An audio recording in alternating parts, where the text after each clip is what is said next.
everyone, my name's Caroline. I'm a counsellor and welcome to my channel. So today I was going to do one video to talk to you about the steps that you can use to help overcome heartbreak after a relationship breakdown. But I've decided to break it down into some shorter videos because as I was having a look at what I thought might be helpful to talk to you about, it just ended up being too much material. So I think I'll break it down into probably 6, maybe 7 different shorter videos. My working title for this series is 6 Steps to Overcome Heartbreak. Depending on how it goes, it might extend to 7, 8, 9 steps, but we'll aim for 6 and see how we go. And I am going, just to sort of talk briefly about my own personal experience, I would say I've had 4 main relationship breakups that I have recovered from in my life. 3 in particular involved life-changing experiences. One was when I was a student.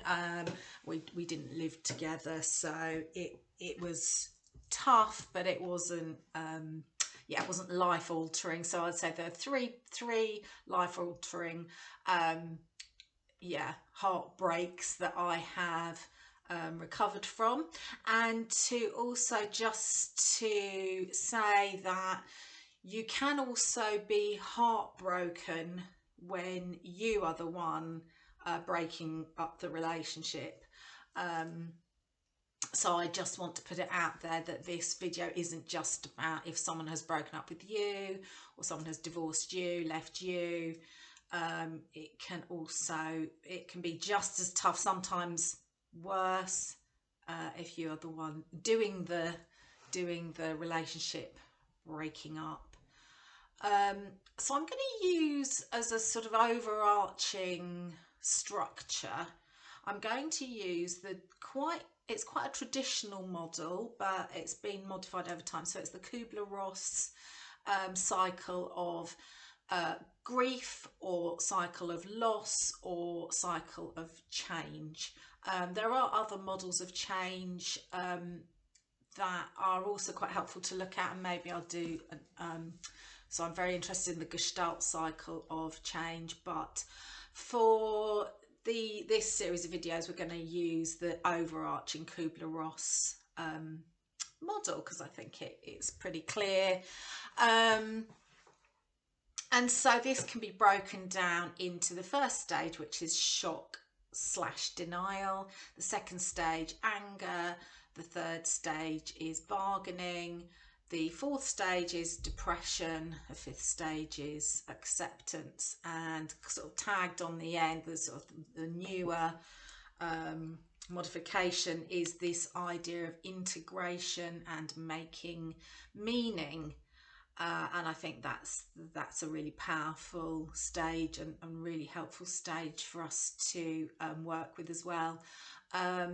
So just to say, though, these stages aren't linear in any one day, in any 1 hour. You can sort of dip in and out of all of the different stages.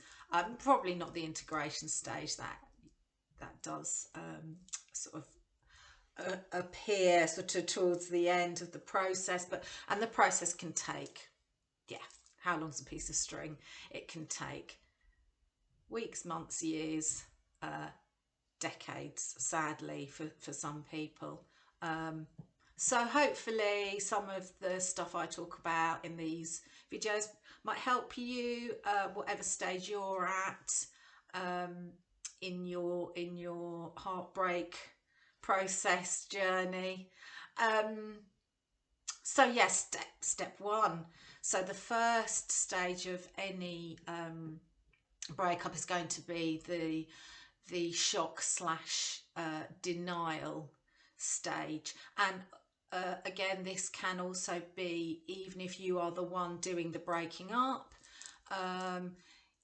you may have made a very split decision in the moment to break up, even though perhaps it's been years in the making. So you may even surprise yourself when, you know, suddenly something happens. It might be the straw that broke the camel's back. So there is still, just to put it out there, this idea that you, as the person doing the breaking up of the relationship, you can still very, very much be in this shock and denial phase yourself.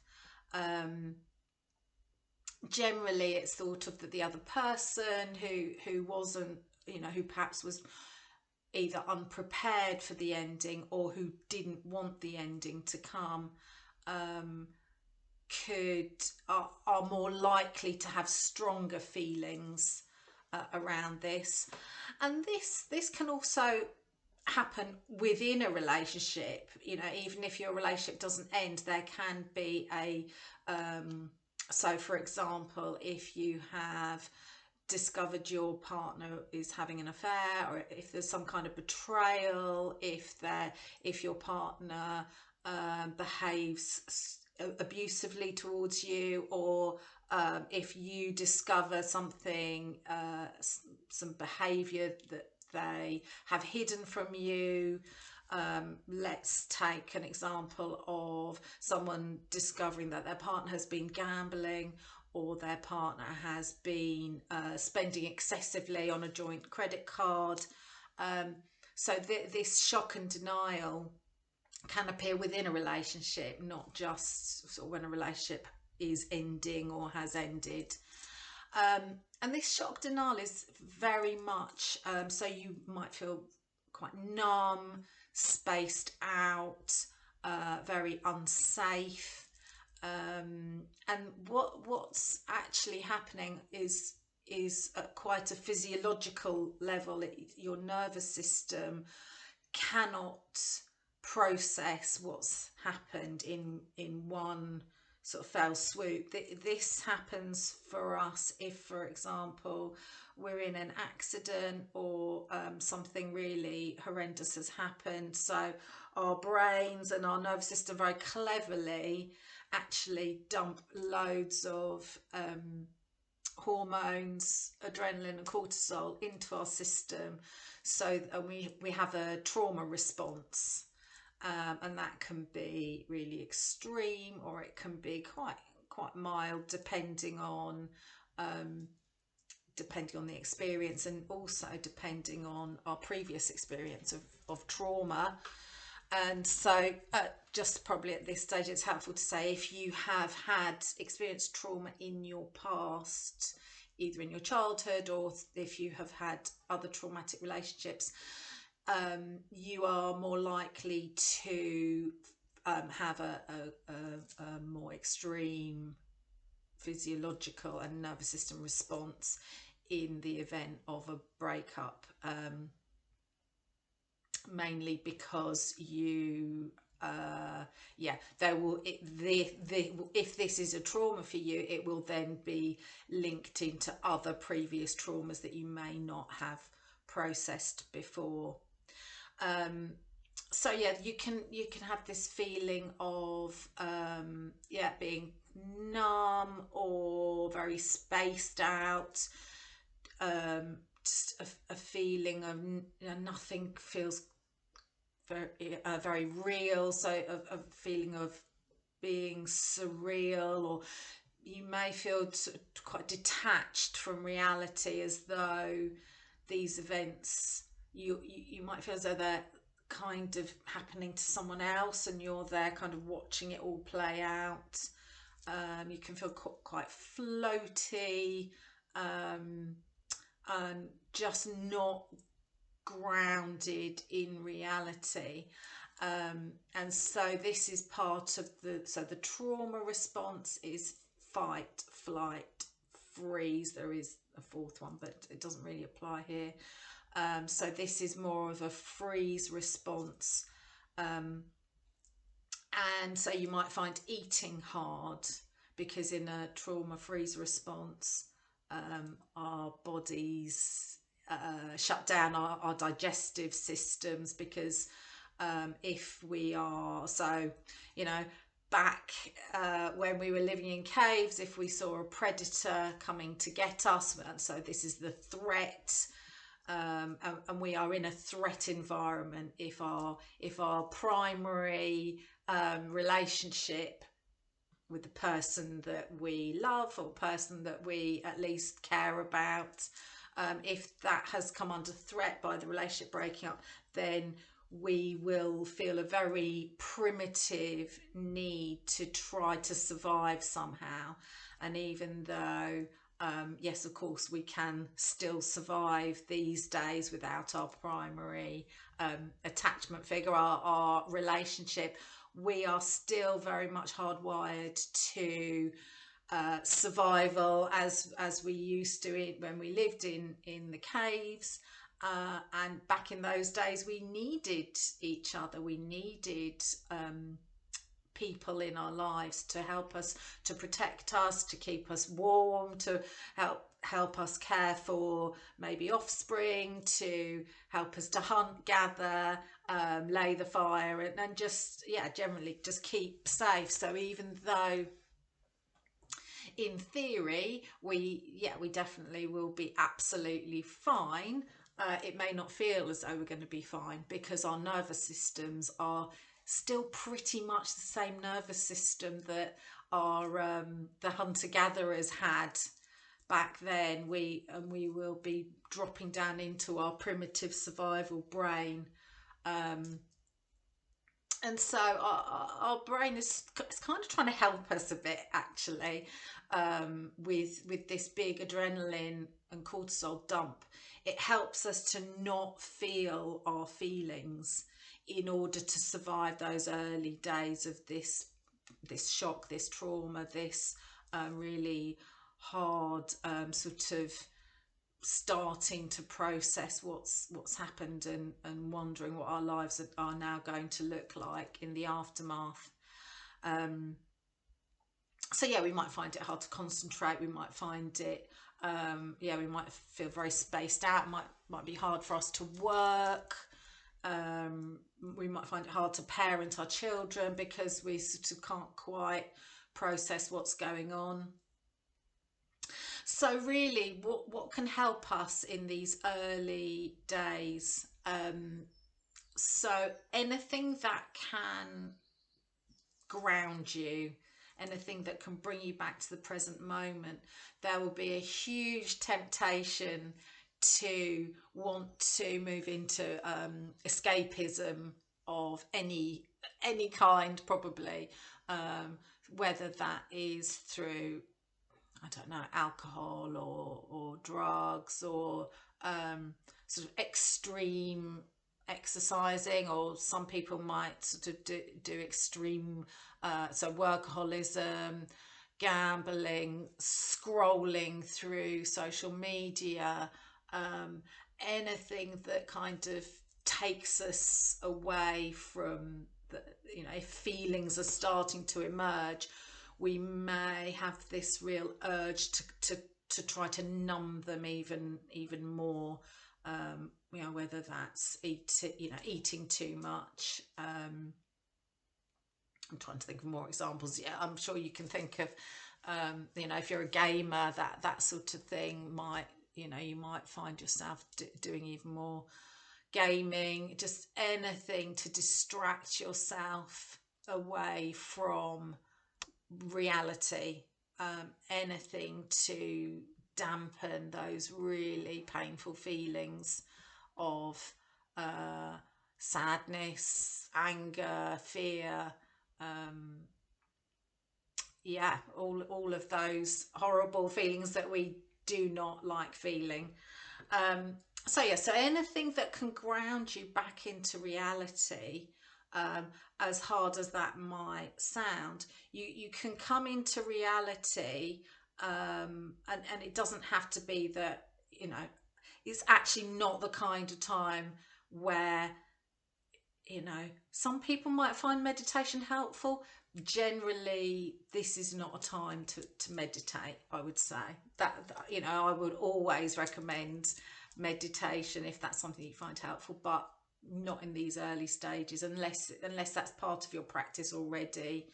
You know, mainly because the feelings that might come up for you might just be too overwhelming, because you're so early doors, and it may not be that, you know, you may find it's actually not possible to meditate in this early stage anyway. But gentle grounding. So, you know, ideally, if you have the ability to walking is top of the list.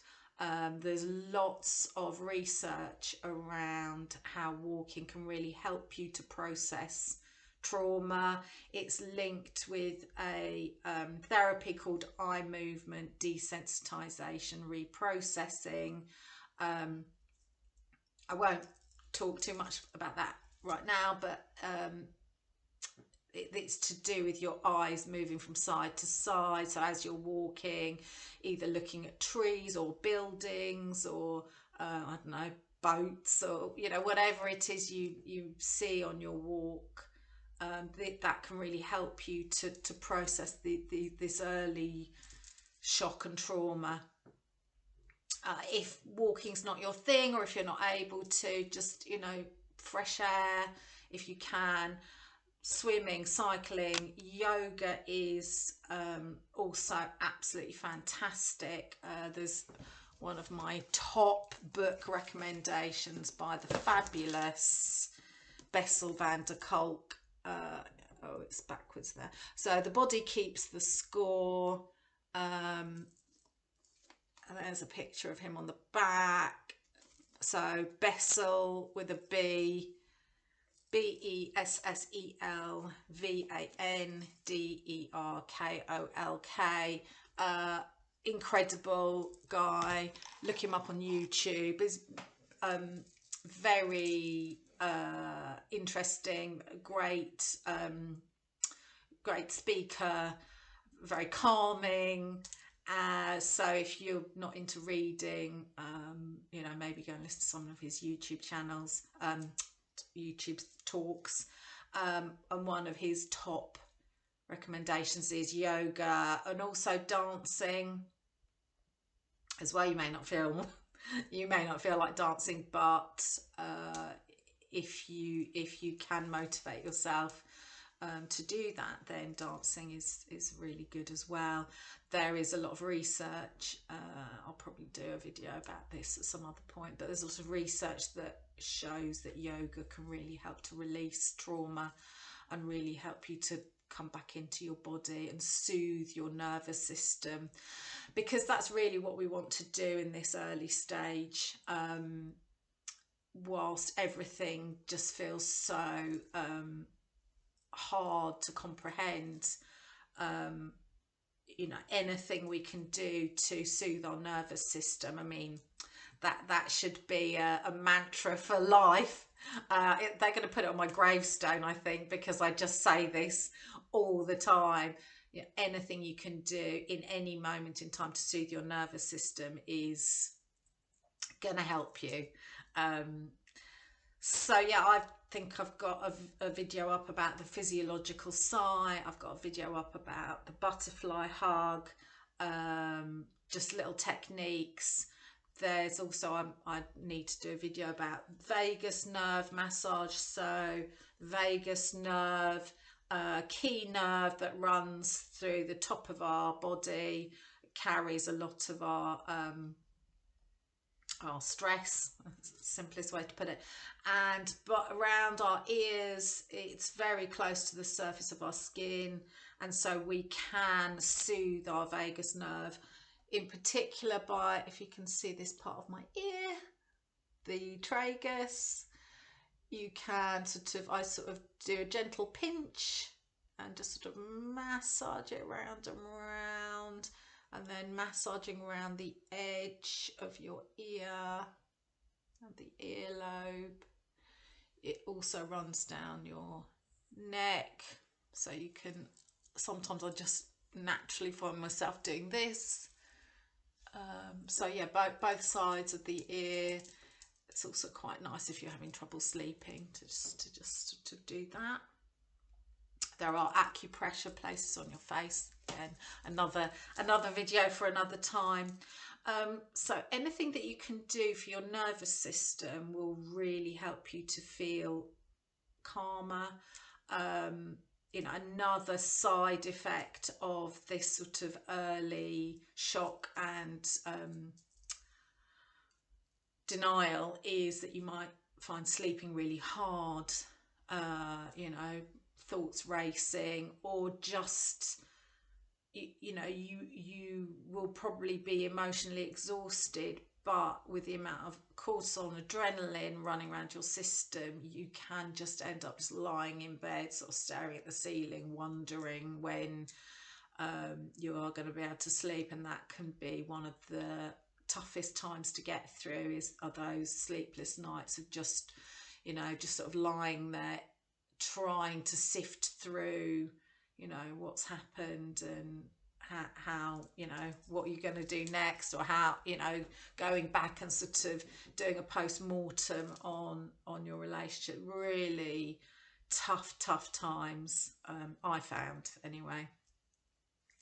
So anything you can do, so sometimes you know, things like butterfly hug, if you're lying in bed at night you can't sleep, butterfly hug can really help you to drift off. Or the vagus nerve massage, the physiological sigh, which is this breath work technique. Or any, you know, there are loads, look up breath work on the internet, there's tons of videos, and one of them will probably appeal to you. I like the physiological sigh because you can do it really quickly. It doesn't require remembering how many in breaths and out breaths. So that can really help you to bring your adrenaline down, to help you sleep. I found there's a really lovely channel on YouTube called Meditative Mind. They do some lovely music, sleep frequencies. So biurnal, I think it's biurnal beats, which can help to just soothe you to sleep, because there's nothing worse than you're feeling spacey, exhausted, and then you can't sleep as well. Just compounds everything can feel 10 times worse. So, you know, all round, just as much self-care as you're able to.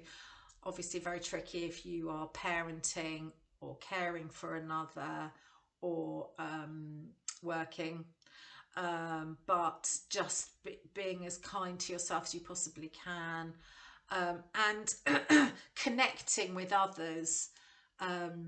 Just trust people who you trust, communicating, getting it out, you know, rather than isolating and pushing it all down, or, you know, the self-recriminations that can come, the judgments that you put on yourself, or perhaps there'll be fear of other people judging you. You know, if you obviously, I would always recommend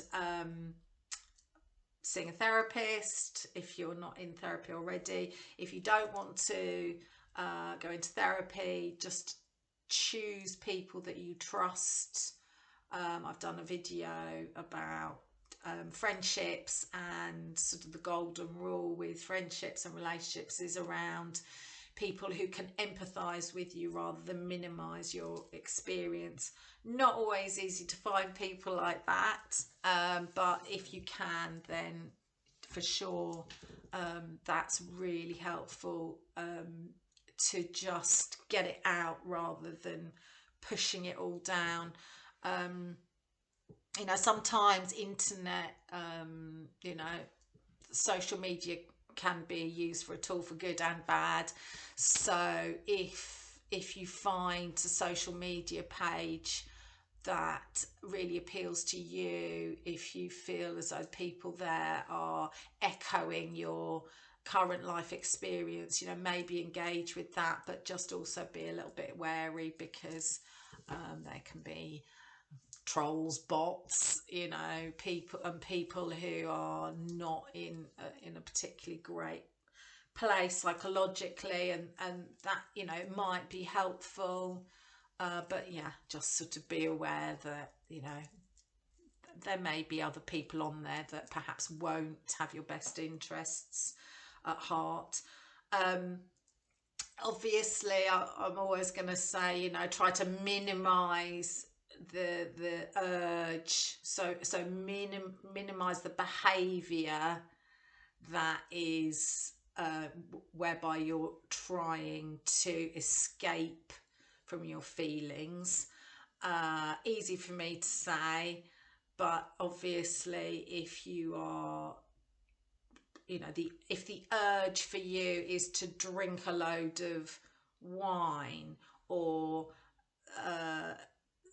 put a load of money on the roulette wheel on the whatever online casino you maybe watch, easy for me to say, you know, try to avoid that, but I will say try to avoid that.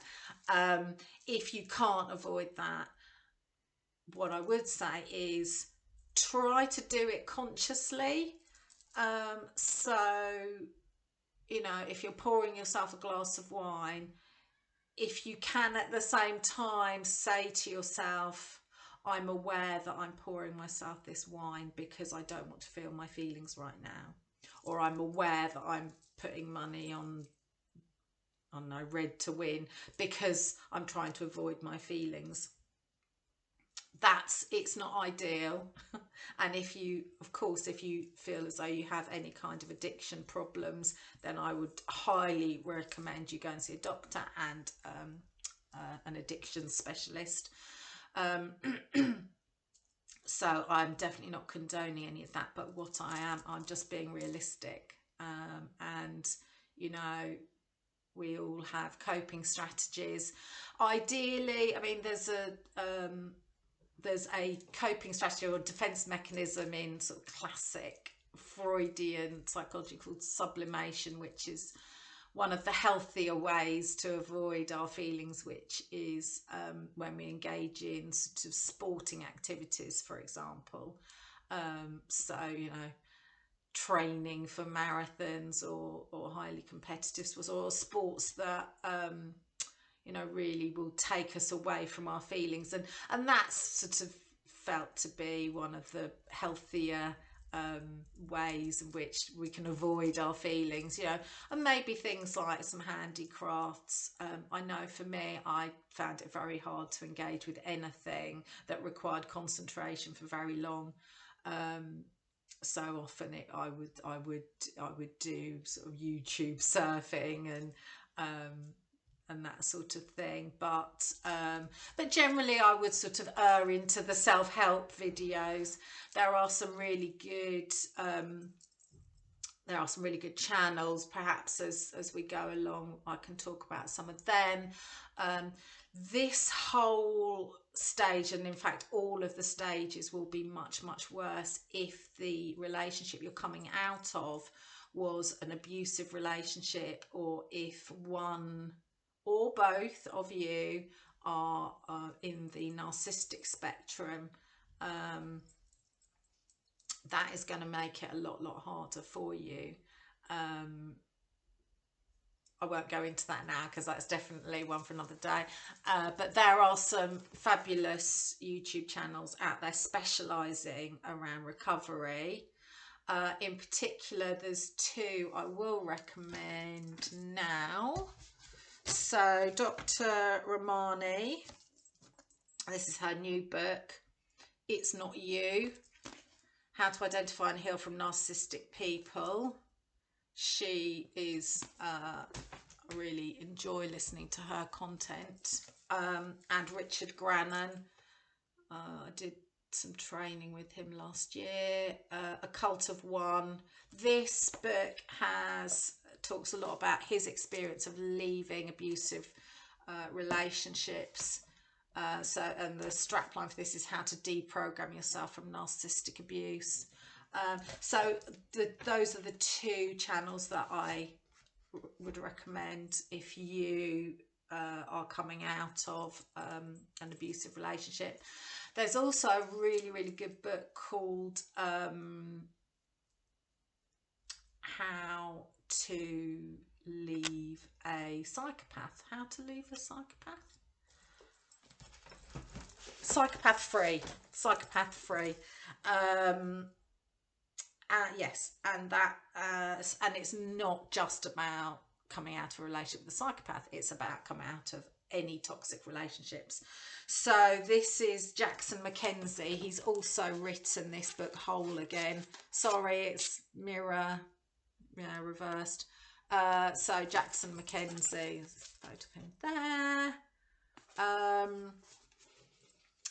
I found Psychopath Free very helpful years ago, when I was coming out of a particularly toxic relationship, just as to give sort of helpful practical reminders. I mean, we can perhaps look at that in more detail in another video. The other two books are around codependency. So Pia Melody, Facing Codependence, and Melody Beattie, Codependent No More. So if you have been in a highly abusive relationship, it is possible that you may identify as having codependent traits. And that can be very helpful. Sort of, it can be helpful long term to try to understand that and to look at ways to heal yourself alongside recovering from the breakup of that particular relationship, so that you are less likely to get into abusive relationships in the future. Again, I'm not going to go into that too much now because it's supposed to be a short video talking about step one, and this is, but if early doors you are able to get listen to audio books, or you are able to listen to YouTube videos, I found them really helpful in my initial shock denial stage. I think it's because I felt like I was reclaiming a bit of control. I felt like, well, the least I can do is help myself, and I can help myself by empowering myself and by learning. Part of that is, again, is a bit of a way of avoiding my feelings. I'm intellectualizing the situation, but it can also provide some really practical help and support, and can validate you. Because that is something that will really help you on your journey, is getting validation from others, and we can't always get that validation from our friends or family, so we can at least perhaps get it from YouTube or get it from books. In particular, the books I've mentioned, I would really recommend. So just to wrap up, just really focusing in on self-care for yourself as much as you are able to, and then I guess the last thing I'd probably say is, just if you can, avoid making big life-changing decisions right now.